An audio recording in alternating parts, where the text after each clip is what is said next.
Core 2021 spoilers are here. We are finally getting our first look at the set. We've got some stuff that we knew was coming, but we've got some new stuff that is very spicy as well. That's right. Now that everybody has officially forgotten about Ikoria, we're onto a new core set. There's so much more product to cover, and the video starts right now.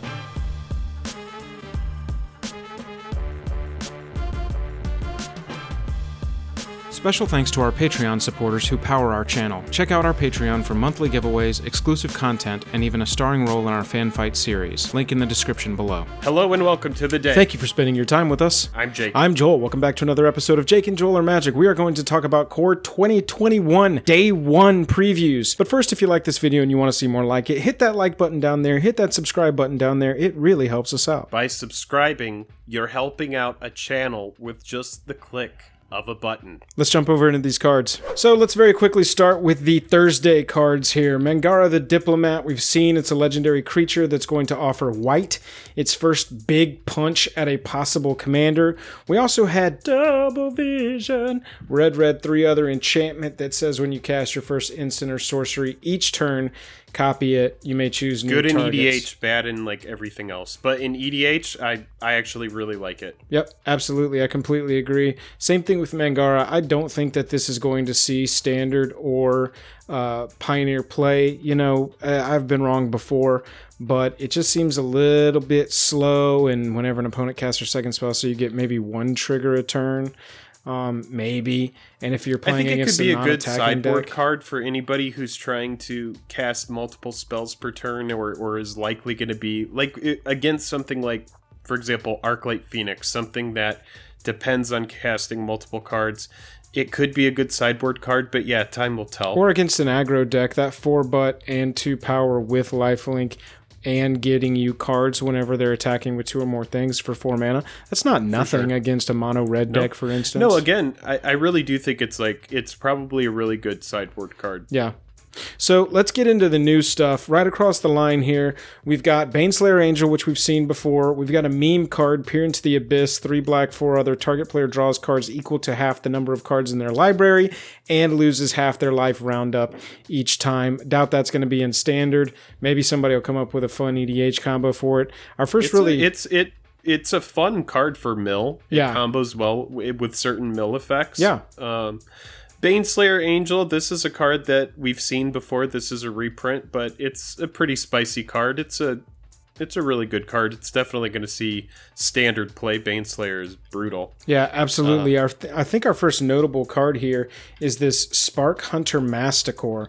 Additional cost to cast a spell, discard a card, Pro Planeswalker.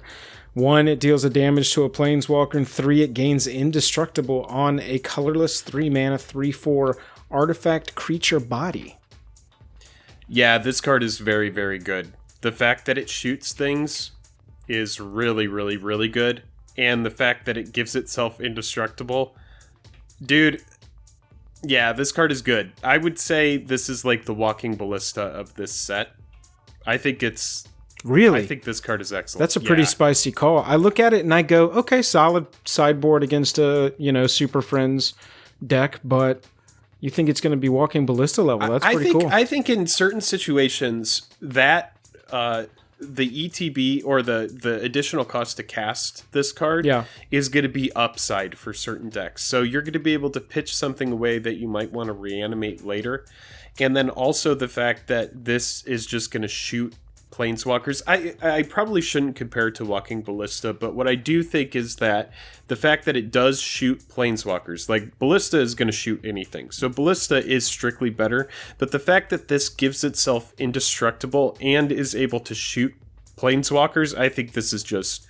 It's really, really good. I'm just noticing that it's Masticore and not Manticore. I'm not sure what I called it, but I don't think I've noticed before this exact moment right here that it is Masticore and not Spark Hunter Manticore. What can you do? We have Baneslayer Angel. We have a new Liliana, Waker of the Dead. This is a 4-cost Liliana. +1, each player discards a card. Each opponent who can't loses 3 life. -3, target creature gets -X, where X is the number of cards in your graveyard. And -7, you get an emblem with, at the beginning of combat on your turn, put target creature card from a graveyard onto the battlefield under your control. It gains haste.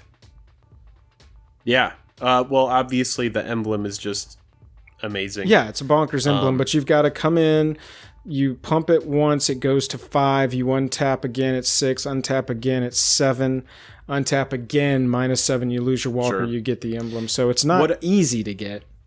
No, but what I do like about this card is it fits really well into a discard theme. So in Standard, when you're playing stuff like Thought Erasure and other discard effects, and then you're able to use Liliana as a renewable way to continue those discard effects. And then at that point, the fact that each opponent who can't loses 3 life, this card becomes a win condition after that just by using the plus. So anybody who wants to be able to not get their cards discarded is going to want to play them, and then the punishment that comes from not having a card to discard is pretty steep as well. So I actually like this card, and I'm interested to see the kind of impact that it has. Obviously, that -7 we just talked about it is really, really good. Oh yeah, but I'm a fan. It has a little bit of built-in removal. I kind of wish that it was 3 cost and came in at 3 loyalty. Obviously, playable Planeswalkers, I want them to be, 3 or 4. I wish that this was a little more powered for 4. We will see. I do want it in my EDH Croxa deck that has to do with making all opponents discard cards and everybody discard cards together. I definitely want it in that deck. Yep. We've also here got we've got a showcase frame of Liliana. All of the Planeswalkers you'll see in this set have a showcase frame specific to that Planeswalker, which is pretty cool. And then we also have our alternate art full border version as well. Next up, Teferi, Master of Time. This is our big Tef Dog card in this set, and Jake, it's pretty bonkers. You may activate loyalty abilities of Teferi, Master of Time on any player's turn, anytime you could cast an instant. Past that, +1, draw a card, discard a card, -3, target creature you don't control phases out, -10, take 2 extra turns, comes in at 3 for a 4-cost walker. By the way, phasing, treat it and anything attached to it as though they don't exist until its controller's next turn. It phases back in on the upkeep of the controller of whatever is phased out. Notable that you can't phase out your own creatures. You can only phase out your opponent's creatures, but they do go away completely, at least until their upkeep. Jake, what are your initial thoughts of Teferi, Master of Time? Pretty underwhelming if we weren't able to activate loyalty abilities on every player's turn. Right. So the fact that you're going to be able to loot on your turn and on your opponent's turn is a big deal to me. I actually do think that that's really good, and this is the kind of card that I'm going to want to answer. I don't think it's game-breaking, though. When I look at a 4-cost Planeswalker for 2 blue and 2 other, I think of Jace the Mind Sculptor. Sure. And this card doesn't come close. I mean, Jace does have an unsummon, but the -3 on this Teferi, if you're doing that phasing the turn it comes in, you're paying 4 mana to phase a creature out.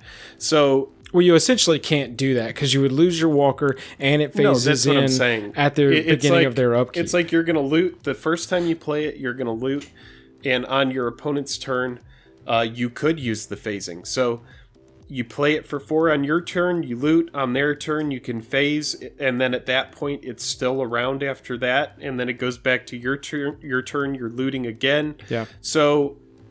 I do think that the velocity on this card is really good. Maybe that turn 3, if you ramp it in, or that turn 4 playing this and being able to loot and then being able to use the phasing immediately on your opponent's turn is going to be more potent than I think it is. I do like the idea of being able to phase out a big threat and just be like, all right, I don't have to deal with that right now. It's going to go through my... I'm going to get to avoid it on my attack step, right, and then it's going to come back in after that. So I think the card is good, but I don't think it's like bonkers. I'll have to check with a rules judge, and viewer, if you know the answer to this, please let me know down in the comments below. But I believe if you phase an Uro out when it re-enters the battlefield, it checks to see if it escaped, and since it hasn't, it would get sacrificed. So it is interesting to note that Teferi, Master of Time, comes into the battlefield, you loot so that it goes up to 4, and then at their untap step or before they go to combat, phase out their Uro, and essentially you've dealt with that Uro until it goes to the graveyard and escapes again. Interesting to note, it's not game breaking, but it's nice to have another check to one of the most powerful cards in the set. Jake, I know that you've got a few thoughts about how many versions of Teferi. Oh my God, there are so many versions of the same Teferi.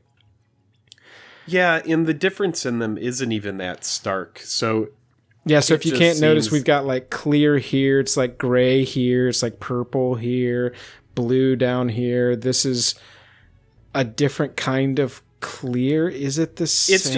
It's just not different enough for me to be like, oh, I understand why they did this. If it were all different artwork of like Teferi doing something else, like maybe Teferi putting together a bench, or maybe, Teferi warming up his coffee in the microwave. Yeah, Teferi getting a smoothie ready to I would understand all of the different artwork, but just like standing on the street corner waiting to cross the street. We've created so many Teferis that anybody who is a completionist is gonna really have a time of it. They're gonna have to go out and get upwards of 25 different Teferis. So you've got the showcase frame here, this blue with the triangle down here, I almost called it a diamond. You've got your standard frame. Each of these has the different arts, the standard frame and the showcase frame. And then you've got your full art, borderless, alternate art. I don't know what to call this. I'm being very stilted about the title. It's an extended art or a full art kind of thing. Yeah. So you've got this one that's different, that's full on different, and makes sense for this to be a thing. I don't know. There's a lot of different versions. It's strange that these are so similar. It is, I guess, interesting that you can get very, very minuscule variants of the same card. But yeah, from a completionist standpoint, very, very frustrating. Yeah, it's kind of frustrating. But let's talk about a couple of the spells that go along with Teferi, and you can see they're in this alternate border as well. Showcase Teferi's frame. tutelage, the showcase frame, and Teferi's protege. The protege is just it's fine. A looter. Yeah, it's a looter common. Just loots. They showed it, I guess, to show off the really fact that the Teferi stuff is going to have showcase frames in this, even for some of the commons that have to do with it. Sure. Yeah, tutelage as a mill card. I think this is the most notable part of this card for me. Mill is now an official keyword in Magic Canon. Yeah, that's really cool. I like that. I know a lot of people are excited about that. But the combination of this card here, this enchantment, and one card that we've already gone past, which is the 7-cost Black Sorcery, the combination of these two cards here is a pretty big backbreaker. Target player draws cards equal to half the number of cards in their library and then loses half their life, round up each time. So this combined with tutelage should win you the combo. Game. Yeah, that's a win con. When you draw a card, target opponent mills 2 cards. Yeah, I mean, if you've got more cards, I'm doing the math wrong, but yeah, it should be a nice little win if the math works out. It's gonna get you real close if it doesn't win you the game. So as far as mill goes, I do like that there's going to be a really good way of milling opponents. I actually like Teferi's tutelage built into cycling as well. Yeah, absolutely. That would be a great way to utilize it.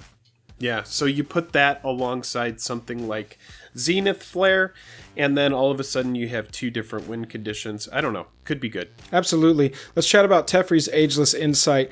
2 blue, 2 other. If you would draw a card except the first one you draw on each of your draw steps, draw 2 cards instead. This seems like a bonkers card in EDH, and in Standard, a card that's probably not going to see much play because it's a little too slow.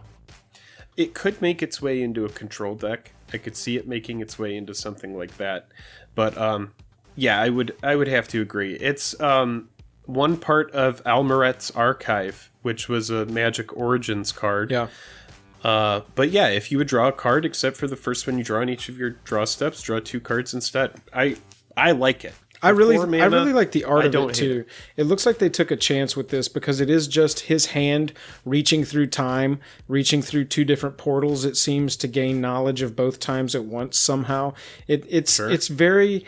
I'm going to take a chance with this art, and I appreciate that. It's not, very, very on the nose, obvious, like Teferi's protege. You've got a human wizard to draw or to create. Let's make it a teacher in a classroom. Not that this art is bad, it's just very straightforward with its messaging. Teferi's Ageless Insight, pretty cool art, I must say. Yeah. Past that, we got the full art Borderless Spark Hunter Masticore, and we've got two cards here that are very much worth talking about. Rin and Seri, Inseparable, and Containment Priest. Rin and Seri, Jake, tell us about this dog cat. Yeah, well, this is very cute. They like each other. The cat likely got to know the dog early on. Mm-hmm. And so the cat doesn't have any sort of reason to not like the dog. Like, I feel like most of the time, if a cat learns from another cat not to like a dog, then a cat won't like the dog. Right. But if a cat is just kind of raised by a dog and has no reason to not like the dog, the cat likes the dog. And I think that's what we got going on here. I like that with this one, it's a legendary creature, so it can be your commander. You can have a dog and cat legendary creature to head up your dog and cat commander deck. Whenever you cast a dog, create a 1/1 cat. Whenever you cast a cat, create a 1/1 dog. I would lean more towards and look out in the future for a 3 ways to build Rin and Seri Inseparable. I would lean into making this a cat tribal deck straight up that makes dog tokens when you cast the creature spells so that you can tap this to deal damage to any target equal to the number of dogs you control. So you're casting a lot of cats. You've got one big tribal thing going on, and then this other tribal strategy going with Rin and Seri where the cats summon dogs to deal damage equal to the number of dogs you control. Obviously, this isn't going to see standard play.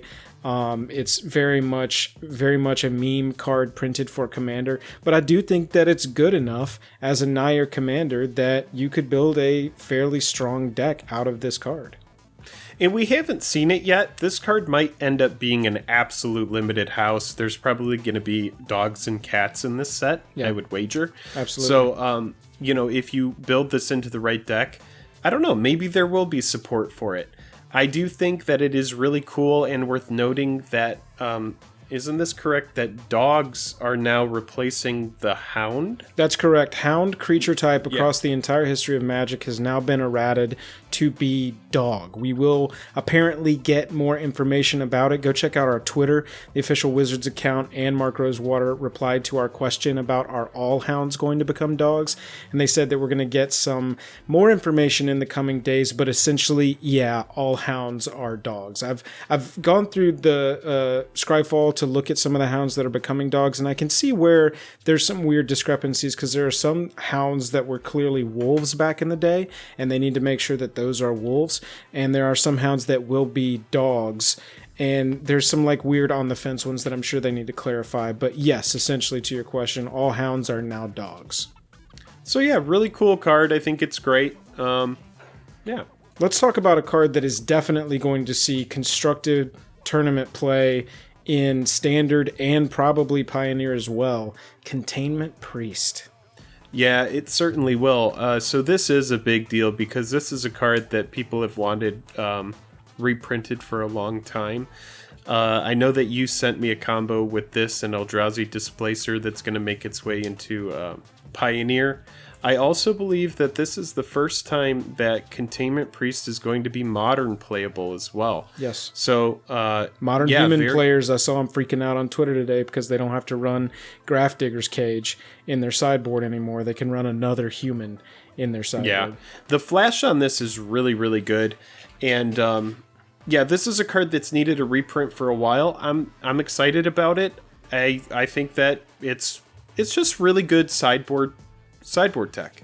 So we might start to see, you're looking at it right now, but an uptick on the invocation now that this card is playable in multiple formats. Yep. Like you might see people start trying to bling out their containment priests with the invocation. And if you are trying to do that, if this is a card that you're expecting to play in Pioneer, you could see a really cool borderless version here, and you were just looking at the invocation version. So if you are interested in the invocation version, I probably wouldn't sleep on that, if we're being honest. Yeah, absolutely. This is a card that will fit in excellently to the constructed environment. It's interesting that days after we get bannings on cards that cheat in powerful, expensive mana cost cards, we get a card that specifically hoses cheating in cards. And, Containment Priest, you showed up late to the party. Your problems have already been dealt with, but I'm sure that if Standard keeps moving in the direction that it's been moving, I'm sure there will be a lot for you to take care of. There will be a lot of application for that card moving forward. I'm sure that there will. I think that that's a good way of being able to balance some of the broken shenanigans that keep popping up without having to ban crazy cards or payoffs like Agent of Treachery, but will also still allow us to print enablers like Luca. Yeah, exactly. And we still get some fun combo decks as long as they've got a check and a balance to them. We have got some reprints in this set. I know that earlier this week we talked about the possible leak of Ugin being reprinted in this set. Well, here it is. That is confirmed out the wazoo. And we also got another interesting reprint. Azusa Lost But Seeking is back in Standard. So Azusa is a pretty big deal. Being able to play 2 additional lands on each of your turns, we've already had a lot of problems with green. But this is a card that did need a reprint. It was reprinted in Masters 25, but then quickly rebounded. Yep. There's a lot of chase cards from what I'm seeing in Core 21. Yeah, there's a lot of really high value cards. We'll see what the print run is and what it does to the cost of Azusa, but you can see even when it was reprinted in the Masters 25 set, the price is still at $34. I'm just happy they didn't upshift it to Mythic, being like, well, it's a $30 card. They kept it at rare, and hopefully that really will help the price and help people get this for their EDH decks. It's for sure gonna throttle the price back. A couple things that are notable about Ugin. This alternate art Ugin that we're looking at in the middle here. Yeah. This is not the Ugin's Fate promo that originally came out. So Ugin's Fate has a similar art with like this bright blue, the Ugin's Fate promo. Mm-hmm. This is not the Ugin's Fate promo art. So this is a new art. This is a new alternate art. It's Ryan Pancoast, and that's why it's so absolutely wonderful looking. Yeah, it's really cool. Can we get a look at the Ugin art that was in the War of the Spark Mythic Edition? All right, so this was the Mythic Edition Ugin the Spirit Dragon by Chris Ron. Yeah, and then you could see the Ugin's Fate promo down there. Yeah. Down 3. So you could see this is the original Chase Ugin. This is an Ugin that only appeared in the Fate Reforged promo packs, the Ugin's Fate packs. So those had a bunch of alternate art versions of cards that had Ugin in them, but this was far and away the best card that you could pull in those packs, and for a long time has been like the crown jewel of the Ugin cards. Right. Then you have Mythic Edition come out, and now we're seeing a whole bunch of other reprints that are coming out in Core 21. But just some things to know is that Ugin is probably going to take a pretty big price hit after this coming out in a Core set. So I wouldn't be like going out and trying to buy Ugins. I would definitely wait for this to come out. Wait for the price to take a nice hit. People are going to want it for Standard and Pioneer. I imagine this Core set is going to be opened a lot. Yeah, I imagine so too, but I still do think that this will be one of your chase mythics that you're looking for. Those collector variants of this will be what you're looking for in your collector's boosters of Core 21. I still think that, basic Ugin, nothing special, as you saw, is a $50 card, $53, $55 card. I would imagine this goes down to as low as $25. Yeah, exactly. That's what I was exactly going to say, is between $25 and $30 is where the basic copy of Ugin settles out. And the fact that you can open up a booster pack of a core set, I'm not even going to just say of Core 21, I'm going to say of any core set, and know that you have a chance to pull that $25 card. That's pretty sick. That's pretty awesome. Oh, yeah. And then also Teferi and Azusa and all the other cards that we've talked about. Yeah, there's some good stuff in here. Let's talk about I guess let's talk about this. Let's go and talk about Grim Tutor. I actually do like Vito. I know that you play vampires in EDH, and when I saw that, I was like, "Oh, Joel would like this card. This is pretty good." It's a sick EDH card. I'm not sure that vampires right now work in standard. I'm sure that this was printed to give more legendary vampires to some more eternal playable decks, mostly EDH. But it's a very cool card for that. It's not. I mean, for standard, it's just like maybe whenever you gain life, target opponent loses that much life. Maybe we'll see that there's going to be more of a vampire sub-theme, and we know that we're going back to Zendikar, and there are vampires on Zendikar, I'm pretty sure. So maybe Vito has more of a, I'm thinking of a cool little Pioneer combo that includes this card, and what was the card that came out in, I believe it was Ixalan, but it was you gain twice X life. Oh, yeah. There are a couple instant cards speed? like that, right? So I think in certain situations, we might actually see some playability out of Vito. Yeah.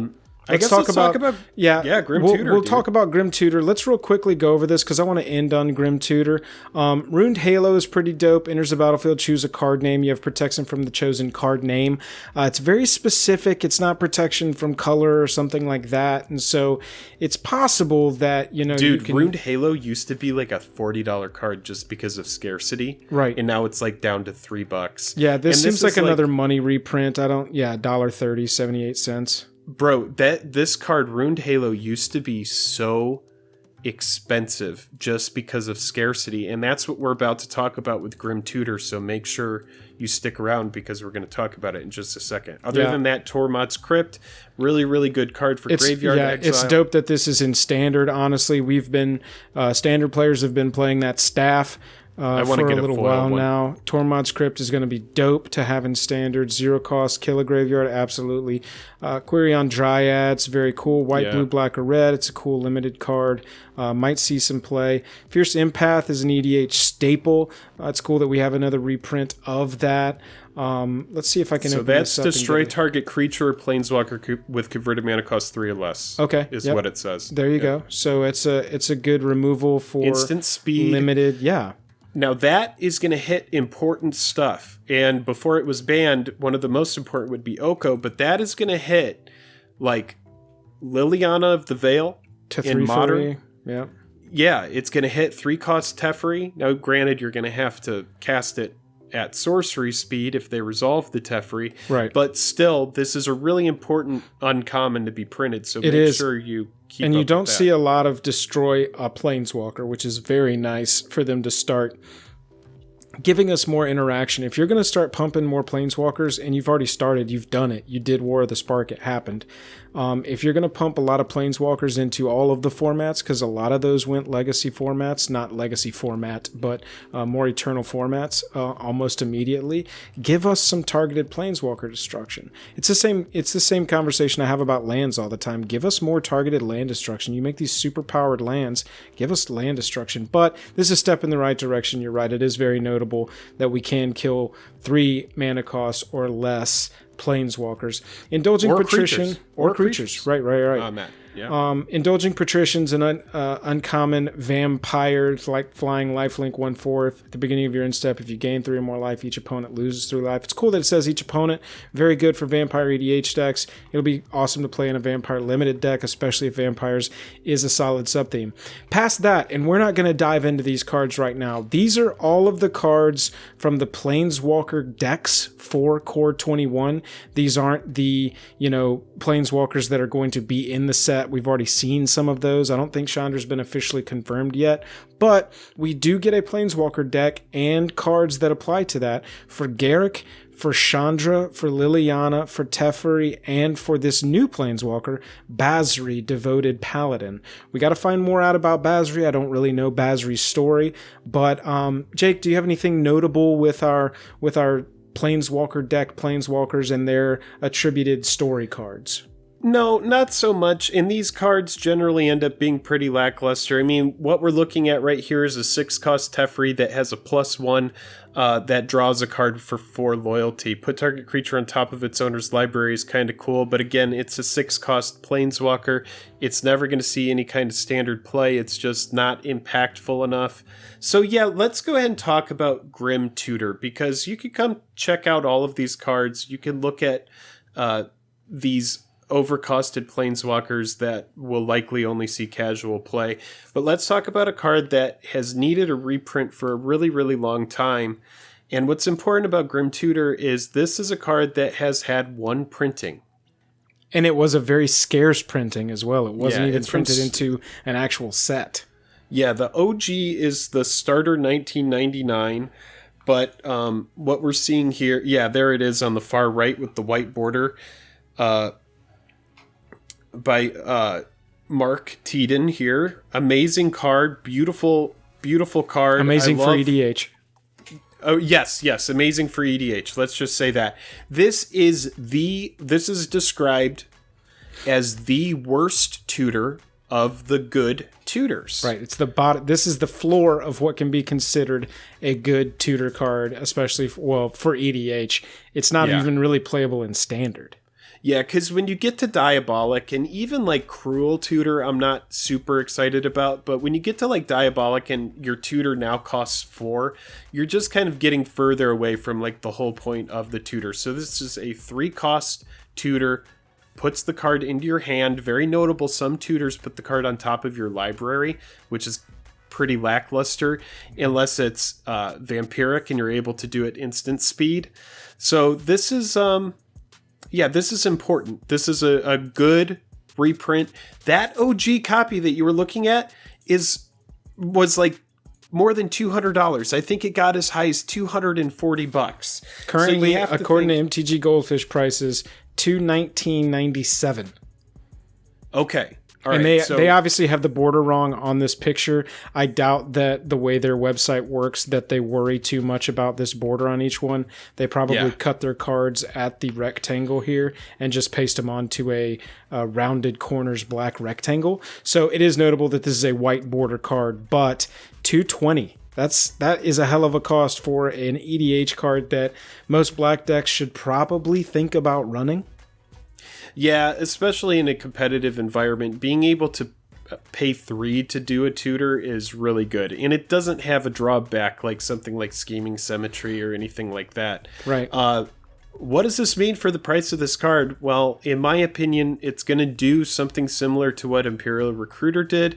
And this is just going to plummet. I don't think that Grim Tutor being printed in a core set is going to do anything to save the price of the original card. I think the original card is going to hold a premium because it's the original, so expect to see a big downtick in that OG Grim Tutor. But for these copies that you're able to get out of the standard packs, I don't know, dude. I'm going to have to guess that this card is going to be between $25 and $30. With as much of this set that's going to be opened and people are going to be cracking the collector's packs. And it's, again, a card that's played in EDH. So the people that are going to want it are going to acquire 1 copy of it. And then after that, it's... Yeah, it's not this isn't a premium set like Masters 25 was, and so it had a little bit of a price barrier entry to it. Imperial Recruiter got down to, if I'm not mistaken, and don't quote me on this, around $50 or $60 after the set was released, but that's down from a 3-digit price on a single card. And and now you can acquire Imperial Recruiter, and again, it came out of a premium set. Now you can acquire it for like $25 to $30. Right. So you could see, like, just...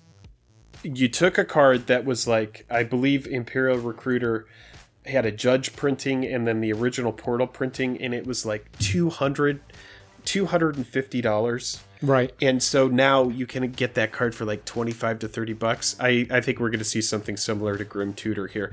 And let's talk about its application in Standard, Pioneer, Modern, all of these formats that are about to get it, it's just a little bit slow. So the only way, in my opinion, that this right now could have been broken in Standard is to go in on turn 3, go and get Fires of Invention so that you can play Fires on turn 4 and get going. The problem that the Fires deck had, which wasn't a lot, obviously they banned it for a reason, but one of the problems that the Fires deck had was if you didn't find your Fires, you were at more of a disadvantage. That's why they ran, some things that let you fix the top of your deck, like that Flying Sphinx that let you scry a lot, even at the beginning of the game. They wanted to try and smooth out the deck so that they could get their Fires of Invention. Some even ran, kind of possibility effects where you pay a blue and one other, go look at the top 4, put one into your hand, the rest go onto the bottom of your library.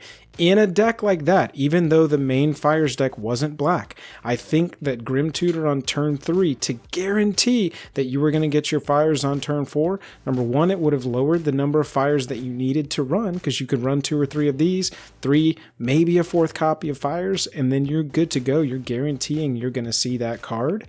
And on turn 4, you get your Fires, you're off to the races, and you're ready to go. It makes more sense, that last clause of the article where they talked about why they banned Fires of Invention, that designing for a space that already includes that card was proving difficult because they knew that people were going to be able to cheat in twice per turn these 6-cost, 7-cost creatures that they're trying to balance these huge splashy effects, which we want to see, but you have to balance that with a good CMC to match it. And Grim Tutor would have allowed you to get your Fires and just absolutely thwart that whole thing. Yeah, and I wouldn't have even worried about having to tutor for Fires. I would have been more worried about just playing Fires naturally and then being able to just cast the tutor for free, go grab the spell. Right. Like, it's just, yeah, dude, it's just, I'm sure that they were thinking about Grim Tutor when they banned Fires of Invention. They were probably like, it's probably part of the conversation. I don't think that's the best application for it, but yeah, you're right. It is restricting, and it makes more sense, But it is cool to see Grim Tutor. I add it to the list of cards that you can pull from a booster, a regular booster of Core 21. That's going to be, at least a $20 card. That's pretty cool. Yeah, and keep in mind, Grim Tutor, Azusa, Ugin, all of these cards, we've already said it, but we're going to say it again. These cards are going to take a hit, but these are easily the chase cards in the set. I also think this Masticore is going to be more powerful than people were talking about, and then also the new Teferi that we just talked about as well. I'm excited to see what that card does, and if it's really going to be super impactful. That phasing I think is the most important part of the card, but how often are we going to be able to use that, and how impactful will it actually be? We are just in day 1 of Core 2021 spoilers, and I gotta tell you, it has already been a nutty day of spoilers. We appreciate you watching. Like we said at the beginning, if you like the video and you want to see more like it, hit that like button, hit that subscribe button. Stay with us, because we are going to be covering most every day. At the very least, we will catch up the days that we miss of this Core 21 to talk about what we're seeing as previews move through.